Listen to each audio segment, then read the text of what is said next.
morning, everyone. Thanks again for being with us this evening. This evening we're reporting that we've diagnosed an additional 46 cases of COVID-19 since we were with you yesterday, bringing the total now to 24,841 24841. And the number of additional deaths notified to us in the last 24 hours is 8, bringing the number to 1,639. Of those 1,639, 680 occurred in a hospital environment, that's 41.5%.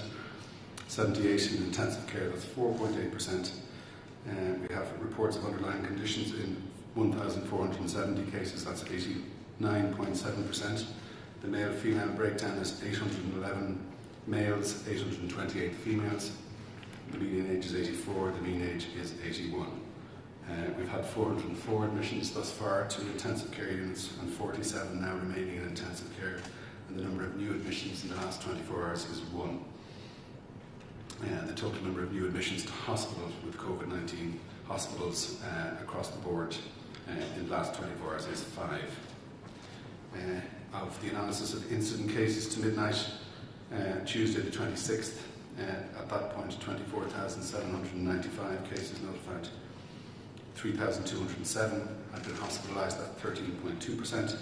404, as I say, had been admitted to intensive care, that's 1.6%. And healthcare workers accounted for 31.9% of those cases.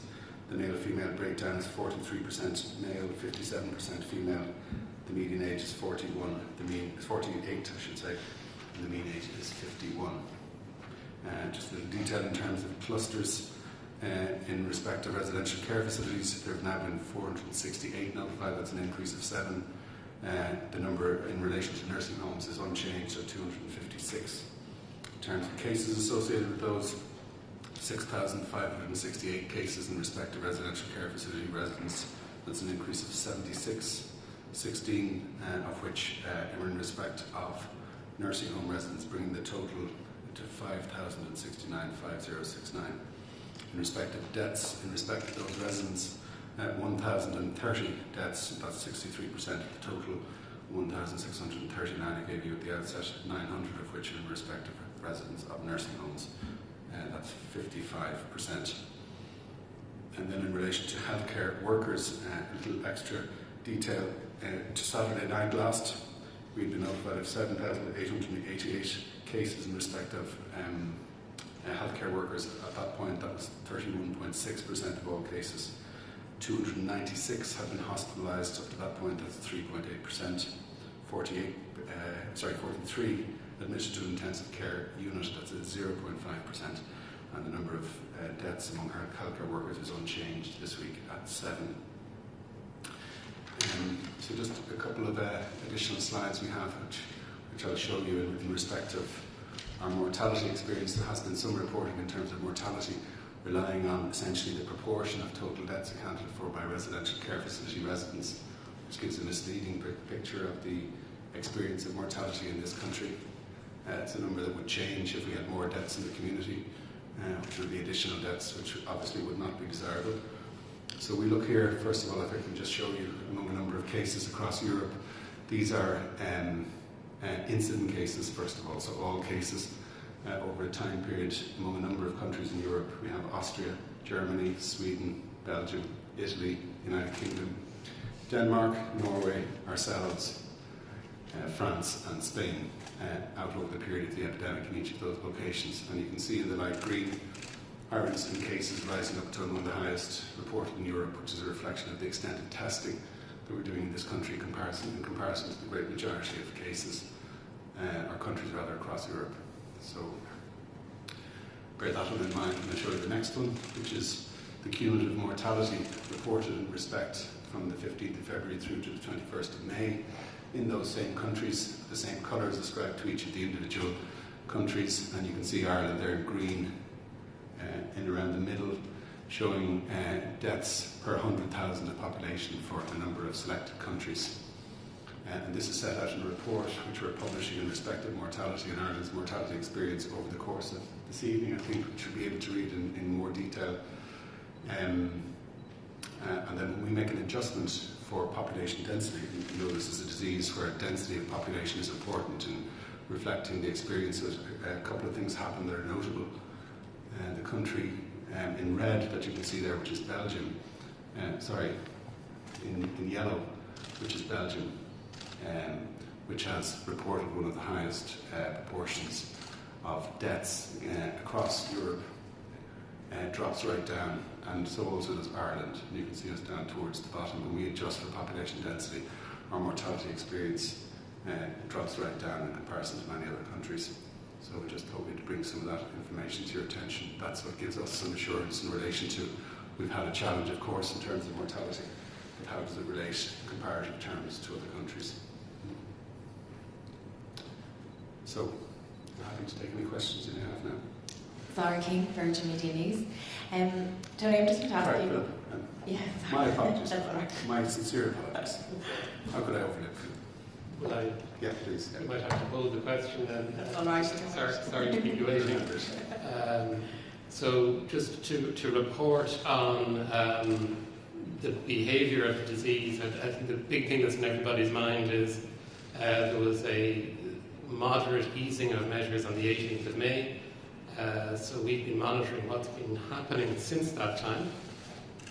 So what we're looking at here, you can see the grey vertical lines are the application of various measures up to the 28th of March.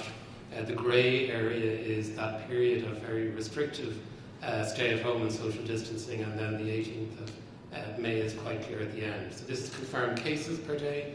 I think the overall story of these plots is that all of the indicators of COVID-19 in Ireland are either stable or declining. So the number of new cases per day is stable, the number of new reported deaths per day is declining slowly. This is the number of people in our acute hospitals. That's the dark line, is the total number of people in acute hospitals. Now down below 300, so that's been dropping rapidly since the peak of the epidemic and continues to drop since the 18th of May. The number of admissions to hospital remains low.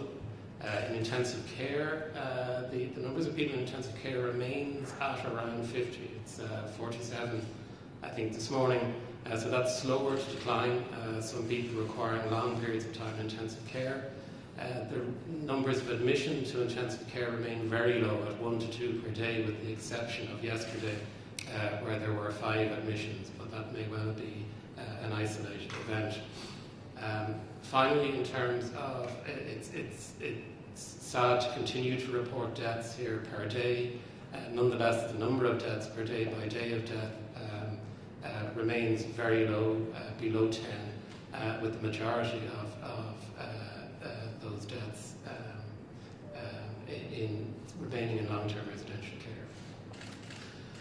It's been a question here from time to time, where are the cases arising? The blue line here is all cases, which has remained stable since the 18th of May, and the dotted line is those cases that are not healthcare workers and not associated with outbreaks in long-term residential care or meat factories and so on. The story remains that between 25 and 30% of cases are in healthcare workers, between 25 and 30% of cases are associated with outbreaks, and 40 to 50% of cases, roughly half the cases, are isolated cases or occurring in individual households or occurring in extended families. So the level of disease in the community remains very low at around 50 cases per day. And then finally, in terms of healthcare workers are at increased risk. They perforce come into contact with people who have COVID-19 in the course of their work.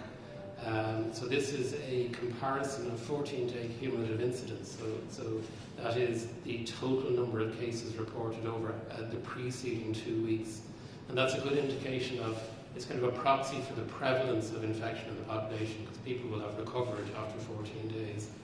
And what this shows is that at the peak of the infection, there was 1,000 per 100,000. In other words, 1% of healthcare workers were ill with this virus. Now that's much lower. It's close to 0.1% of healthcare workers are currently ill with the virus.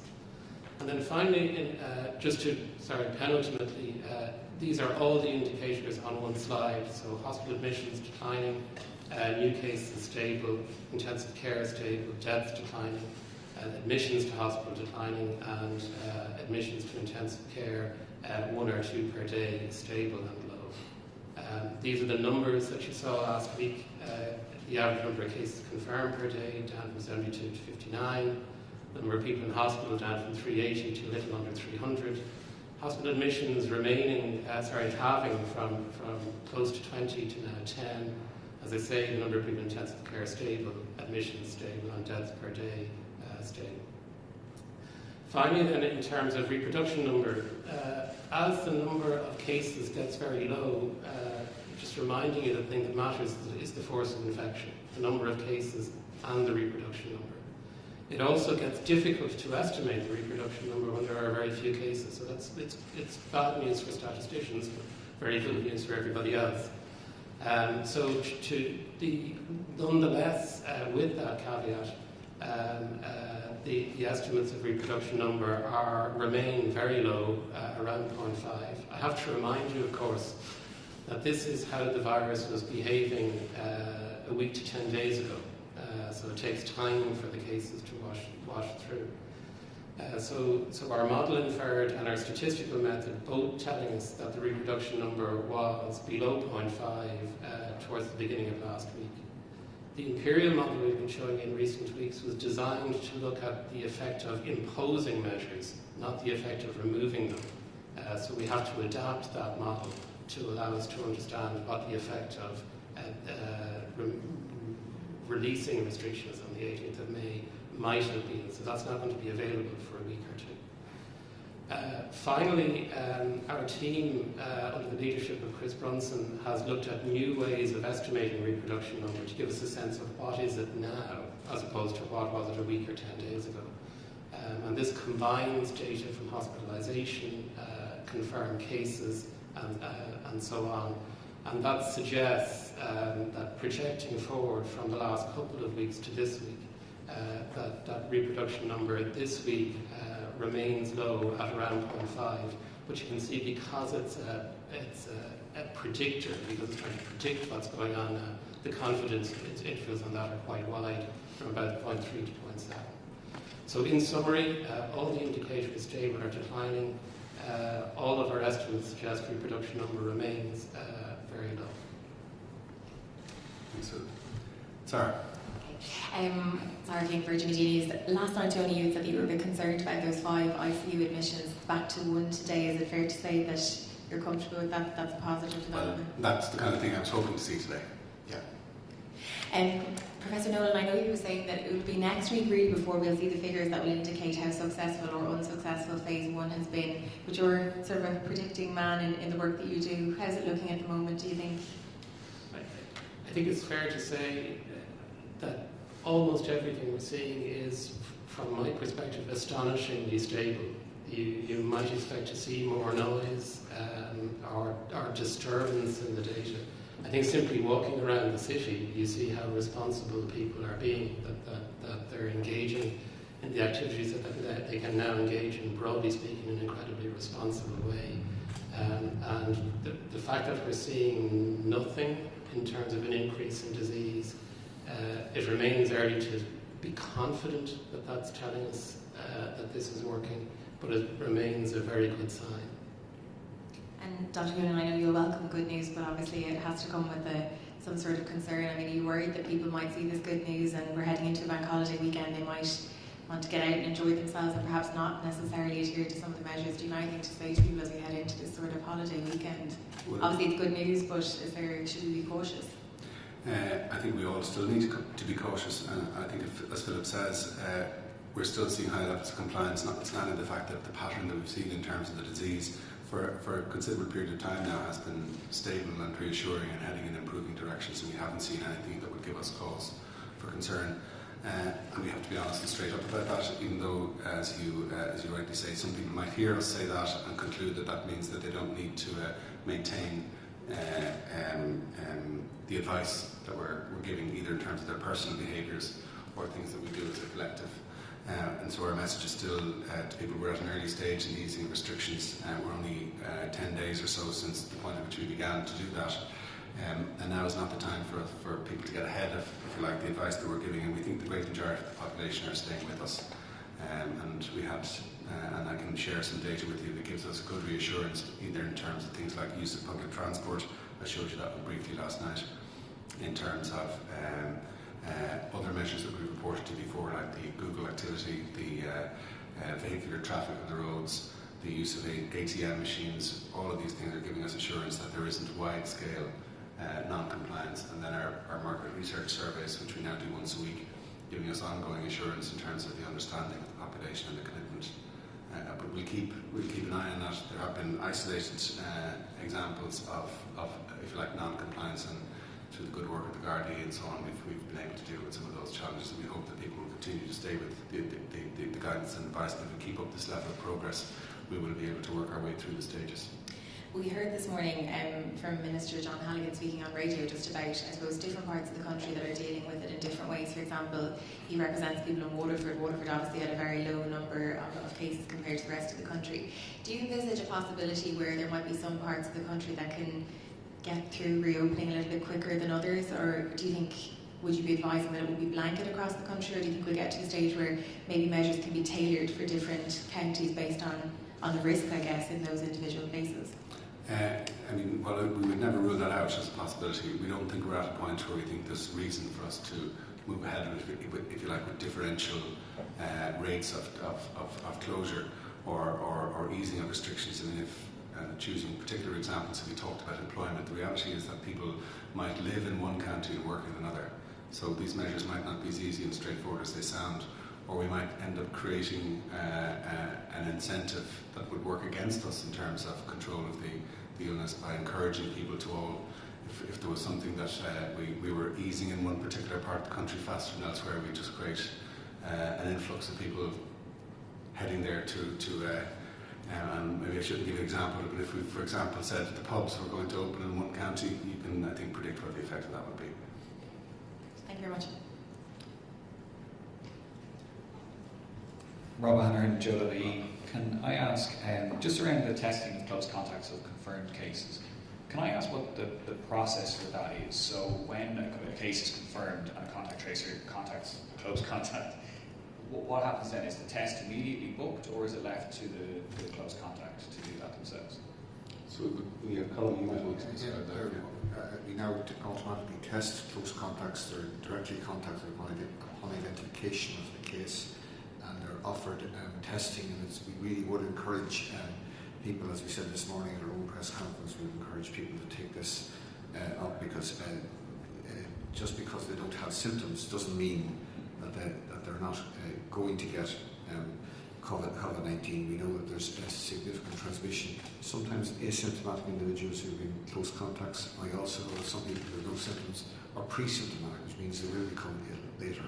So in addition to that, it isn't just about testing. As you know, there's advice given to close contacts in terms of self-isolation for 14 days. But testing is a critical component in that it enables us to identify those close contacts who themselves are positive for COVID-19, and thereby allow us to limit transmission of the virus from any contacts they may have had. So they're offered a test, but it's not immediately booked in? It's automatically, upon identification of the case. We now, as you'll have heard, we're completing for any identified case test right through the contact tracing. We're 83% of those are done within 3 days. So the moment that upon the result coming through the lab, that's automatically uploaded onto our contact tracing system.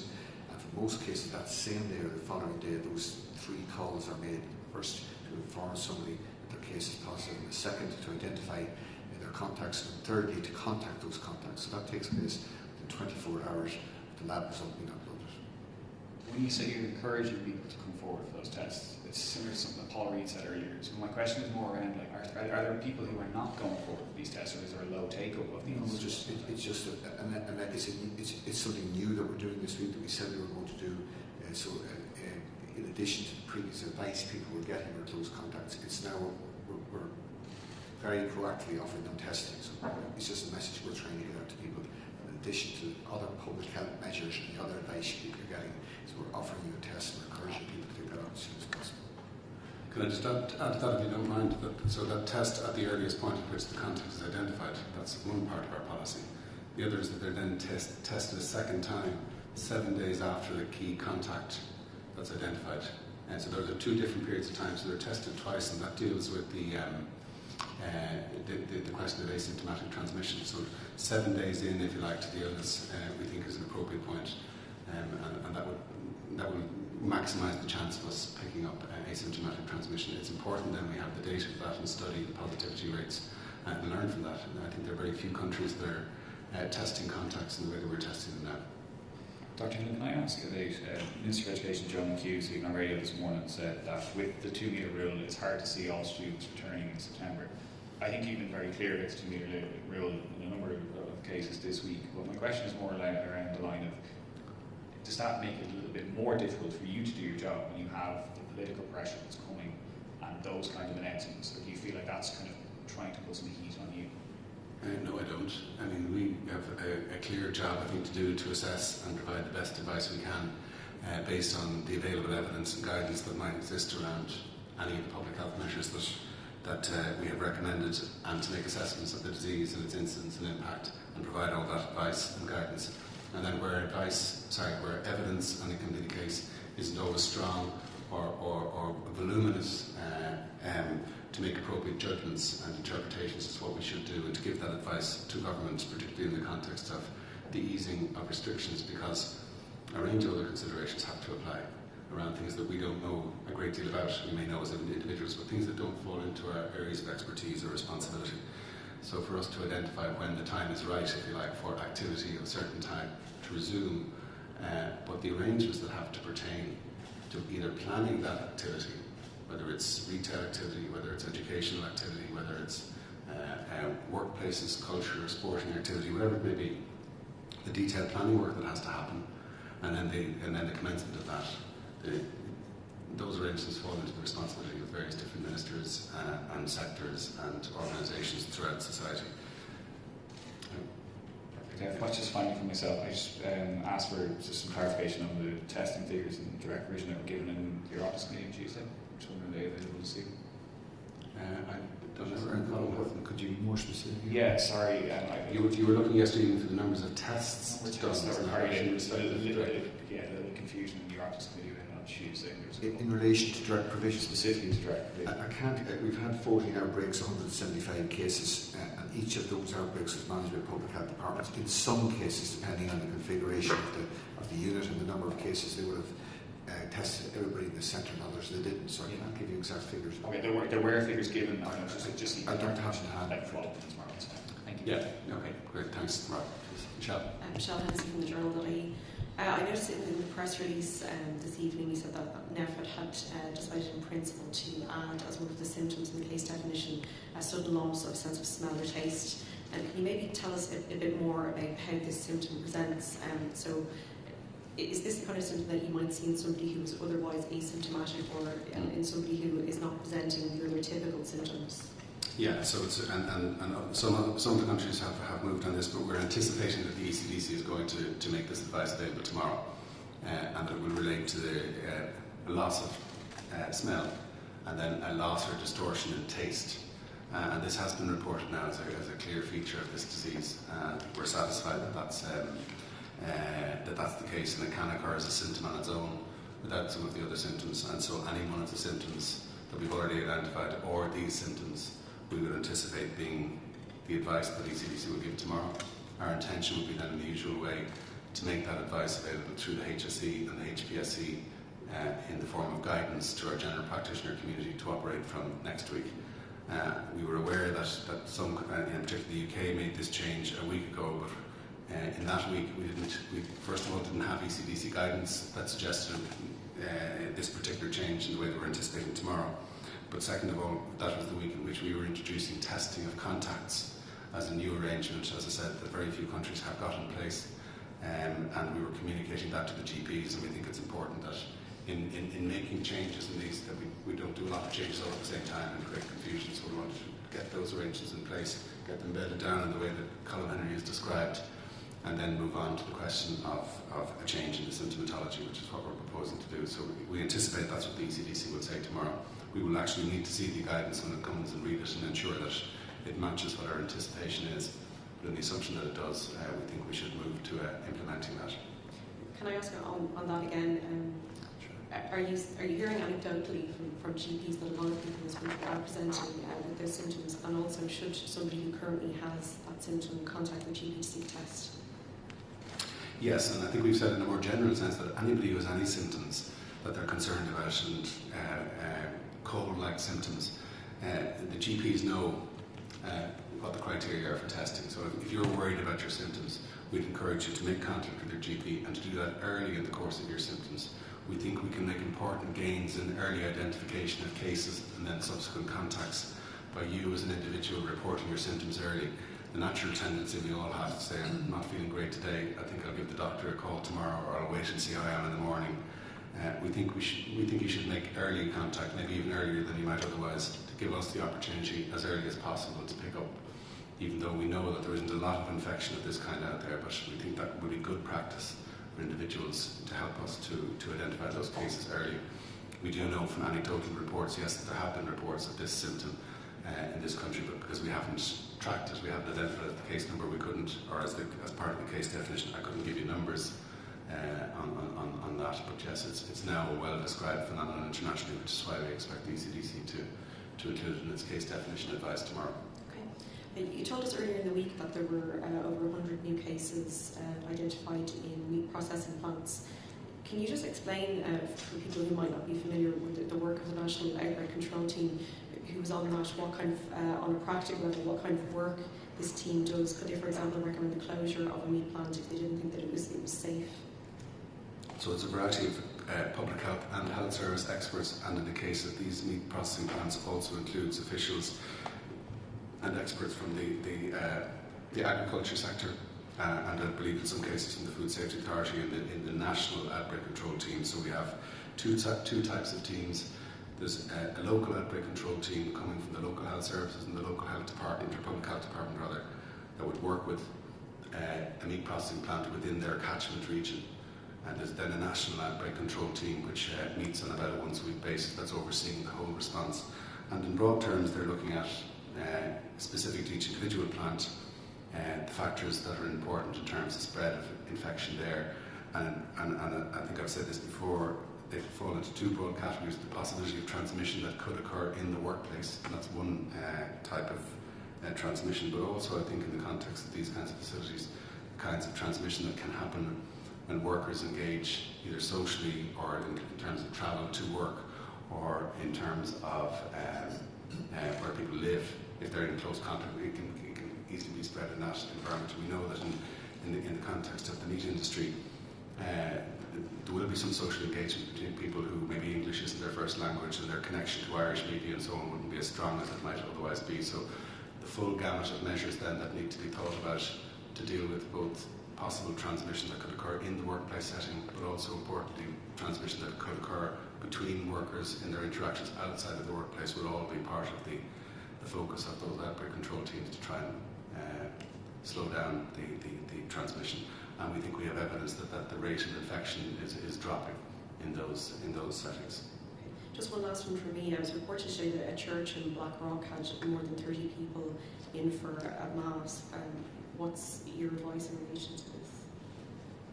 A church in Blackrock, I don't know about I haven't heard about that specific instance. We're advising against indoor gatherings for purposes, for the reasons we've set out. We don't think now is the right time, although we're sensitive to people's religious convictions and beliefs and so on, and we'll be giving ongoing consideration to the questions to when we think it is the right time. There are certain exceptions to that. We think funerals in particular, we've made specific guidance in relation to that already available. Thank you. Thank you. Hi, Jennifer from the Irish Times. We've seen from the publication of documentation between the Department of Health and Nursing Homes Ireland that they were raising concerns and looking for guidance as early as 28th February. Why was it that the issues in nursing homes weren't raised until the 12th meeting of the NEFIT?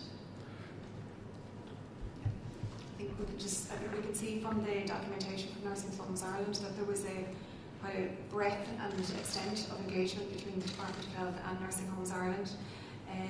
Guidance was issued very early in relation to discharge from hospitals, I think it was the 12th of March. There was also guidance issued in relation to general infection prevention measures. Since the inception of the NEFIT vulnerable subgroup, long-term care settings have been part of that group, so I think it would be unfair to say that nursing homes haven't been part of the considerations of NEFIT. And we have published on our website a document which outlines the complete response, bearing in mind that this is a novel virus. There's a lot of learning that has been happening, particularly across the long-term care settings, how our older people are presenting, the types of atypical presentations, the type of asymptomatic presentations.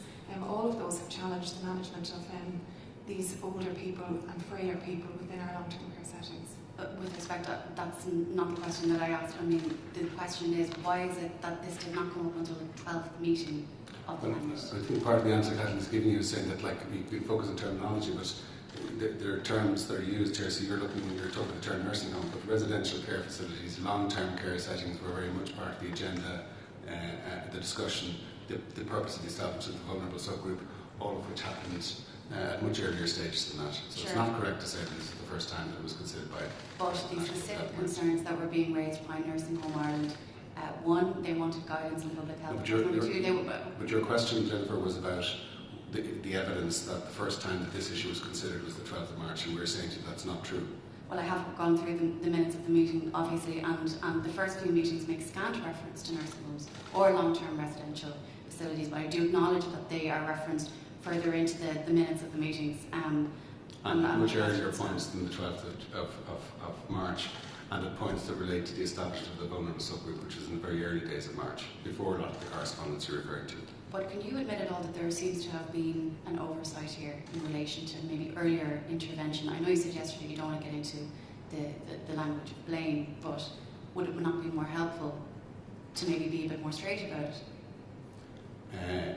So I didn't say that yesterday, it was an earlier point of the week.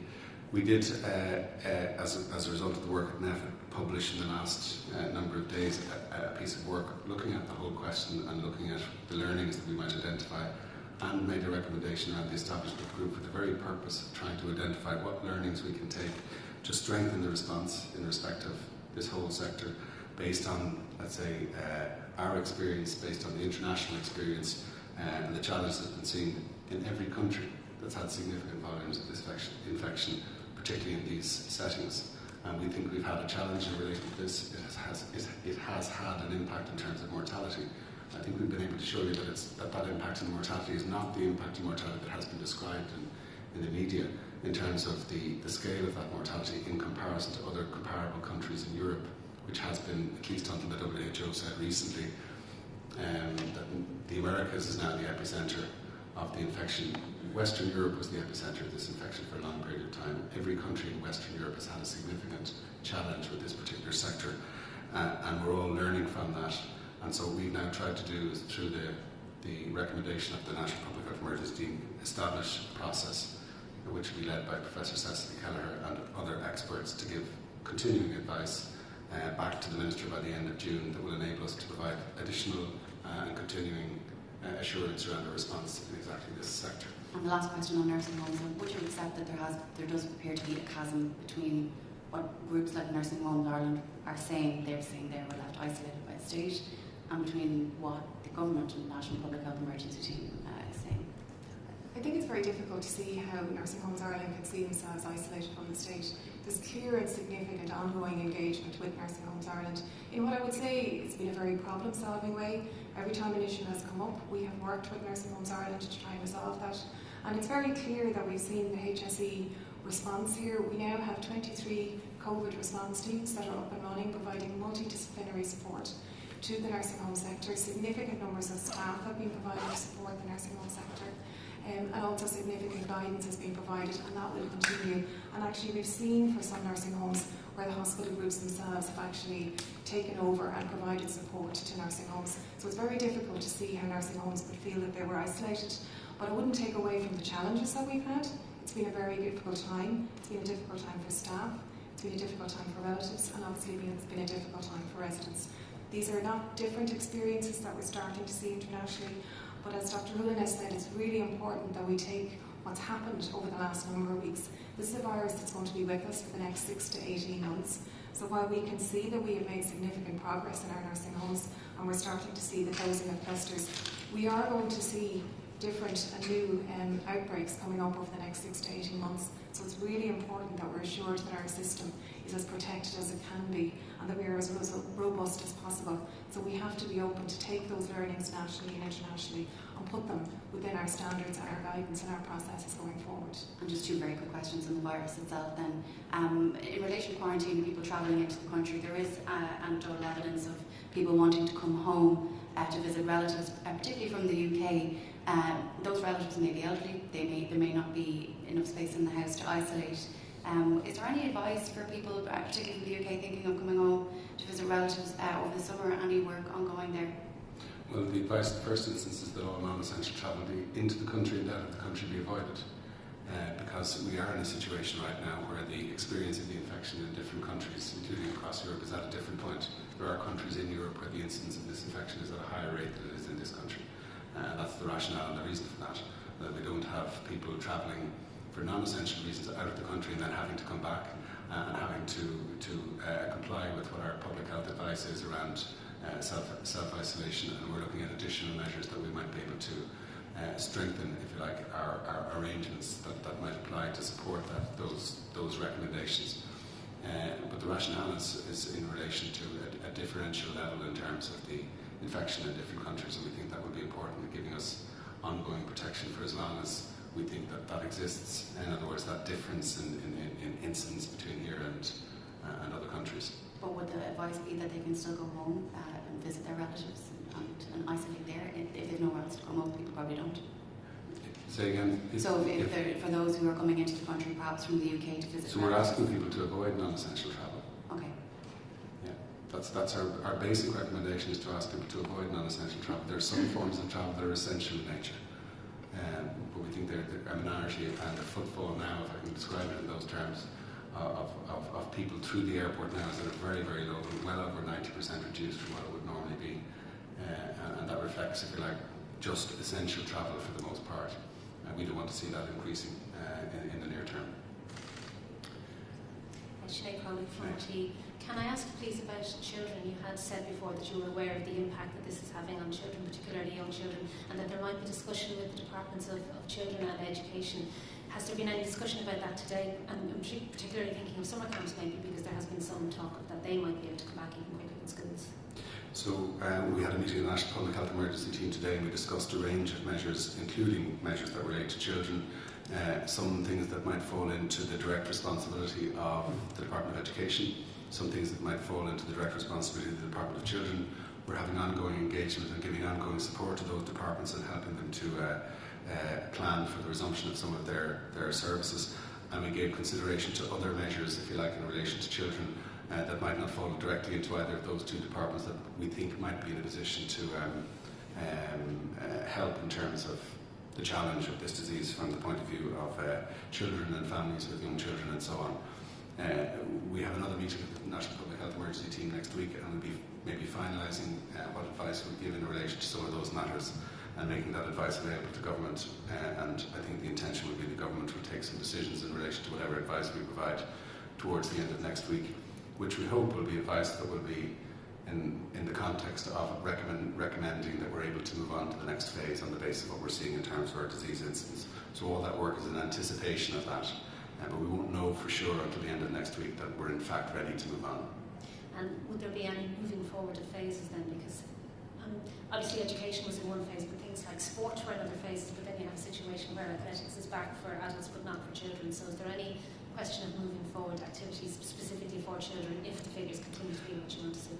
I think what we're still saying is that in broad terms, both the interval between the phases of 3 weeks and the various broad measures that we've identified for each of the individual phases we think are still the right framework, that we give ongoing consideration as to whether there is any specific thing that merits either on the basis of evidence having changed or experience with those same things in other countries having changed, or any other consideration that we think is important. So we wouldn't rule it out, but at the moment we're not anticipating any specific major change in terms of things that are planned for a given phase being changed in terms of the phase for which they're identified.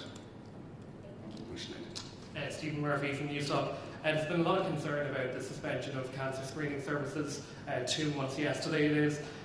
Why is there still no clarity for people who've already been waiting quite a long time for an appointment about when those screening services will resume? Yes, as of March 27th, when NEFIT issued advice that all non-essential services should be suspended, the screening service were included in that. And like countries throughout the world where there has been COVID, we've seen suspension of screening services. And while it was, like many other services that were suspended, it was easy to turn them off. It's a much more difficult path to turn them back on again in a COVID environment. And just to remind you of some of the difficulties that they face. For example, we know that screening, population-based screening, involves taking large numbers of healthy people into a healthcare setting, subjecting them to a test, and then the screening process then determines which of those people need to go on for further investigation. In some cases, surgery. In the case, for example, of breast screening program. But the operation of such programs, and all countries face the same difficulties. If you search throughout Europe, Northern Ireland, Scotland, Wales, there's great difficulty in putting together a timetable for resumption of screening service as they once were, and that's simply because we can't, even from the waiting room onwards, right through the process itself. For example, the very exercise of mammography involves a slowing down and distancing of patients. All this, and new infection prevention control measures, which are designed to ensure that we don't have outbreaks of COVID-19 in healthcare facilities. And what our screening programs are doing, and we met with them yesterday again, is they're looking at their current screening programs. They're looking at the priority cases, such as the breast screening program is now supporting symptomatic breast disease. They're looking at high priority cases. They're looking at how their existing screening pathways can be amended or can take on board the essential infection prevention control requirements that are necessary in order to avoid outbreaks of COVID-19. We're not in a position yet to give an exact date, because that's just not possible until we see how deliverable these services are in a COVID environment. And that goes right through all other hospital-based services. To reassure people what we're doing in terms of cancer services, to distinguish screening, which is focused on healthy people, from rapid access clinics, which are focused on those people with symptoms. Those clinics are still open, and we're encouraging people who have symptoms suggestive of cancer or that they have cancer to present early to their GPs, because those clinics are still open, those specialists are still there, and those services are still there. Just to follow up to schools, the INTO union was saying this morning that the 2-metre guidance will pose difficulties for bringing all school children back in September. I know you were saying that it's a matter for the individual departments, but obviously they do take their lead from the guidance you give out. So would there be any consideration to giving a 1-metre guidance for certain settings where maybe the risk of transmission is lower, like school? Look, we've said in relation to the 2-metre guidance. We keep all of these measures under review, as I say, and we'll be engaging on a continuing basis with other sectors where we think it's important for us to, let's say, set out and explain what our public health advice means, that they then will incorporate into their ongoing planning for the rollout of whatever services or responsibilities that they have, in this case education. And so our engagement is to try and ensure that they have a good understanding of the public health advice, that they then know their own sector far better than we do in terms of how they might apply that, and that their plans will then be based on an incorporation of our public health advice into their ongoing operations. Neil Leslie, Irish Mirror. Just to follow on from that then, actually, the Minister, John Minister for Education, he also, I think, said at one point that public health officials were looking at international experience in relation to school. Can you tell us what countries you're looking at?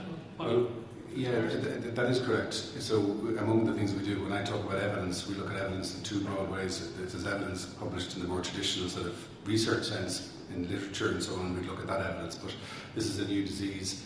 Many of the kinds of measures that are in place and that are being changed in other countries, there isn't a lot of that kind of evidence, but what we do have available to us is the effect of changing measures of this kind in other European countries. So just given the time that we're at, a number of other countries are a few weeks ahead of us in terms of changing their arrangements in terms of schools or childcare and so on, and we have been looking at some of that. We have looked at some of the data in terms of numbers of cases that have arisen, the challenge that either has or has not arisen from those changes in those countries. And for the most part across those countries, we aren't seeing significant changes in infection. That's giving us a degree of assurance in terms of, you know, the likely impact of measures of that kind in this country. And can you say which specific countries' experiences you're looking at, or what type of measures that they, so we can look at what type of measures they might have taken in return to school? Well, it's the broad range of countries across Europe, particularly those that have eased and begun the process of easing measures, which is most countries at this point. And as we said before, the experience of infection in European countries was that it occurred earlier in some countries than others. And ours was, in relative terms, a little later than most of continental Europe, at least. And so some of those countries have been in a position to ease some of their measures around schools and around childcare, around retail activity, and we've been keeping an eye on those experiences. And we learned from that. Would some of them have reduced the 2 metre to 1 metre gap in schools? Well, some of them will be countries that don't have a 2 metre, they have a 1 metre, or they have a 1.5 metre. They have, as you know, not just in relation to 2 metres, in relation to all of the measures. There are maybe different interpretations in different countries. So we have, I would call it, a whole series of different measures here in this country as part of our public health advice. And they will vary a little between here and other countries. But this is the broad set of measures that we've used here that have had the effect of helping us to suppress the disease. And we think for us, this is the set of measures that's worked. And we think that now is not the time to change any individual one, or indeed to, and I'm not suggesting you are, to overly focus on the importance of one to the exclusion of others. It's the interaction between all of these different measures, including the personal behaviours that we have recommended that have achieved the suppression of the infection that we've been able to achieve in this country. And as we move through the various different phases, we'll keep all those measures under review. If we think either the evidence available to us or the experience that we're seeing in other countries suggests that we should make a change in relation to one of those, then we will do exactly that. So far, you're only encouraged by what you've seen in other countries, including those countries that have Yes, I mean, what you might be concerned about as schools get resumed and so on in other countries, you might be concerned about that leading to increases in transmission of infection. And while it's still in early days in terms of numbers of weeks, we haven't seen that pattern across Europe. Okay, just one final question, just back to the data there that you presented, the comparative mortality data across Europe. Just be asking your interpretation of that. Is it you interpret that as we're performing well in our response to the pandemic as against all those other countries? I think we've had a significant challenge in terms of mortality, of course, but every country in Europe has. And when we look at our comparative mortality across European countries, we think we're faring well. And I think you have to bear in mind, if I can pull that graph back up again, and we made this point, and I'm sure tired of listening to me making this point, that we count mortality in different ways. But in this country, we've always included every reported laboratory confirmed death from the beginning, irrespective of where that setting or where that death occurred. That has not been the case in many countries in Europe. And in some countries that do not report deaths and did not in the early stages report deaths from nursing homes and residential care facilities, we reported all deaths that were notified to us. And then we made an early change in line with the advice of the ECDC to add probable deaths. In other words, where there was a clinical suspicion on the part of a doctor of an association between that death and this particular illness, even where there wasn't a positive lab test.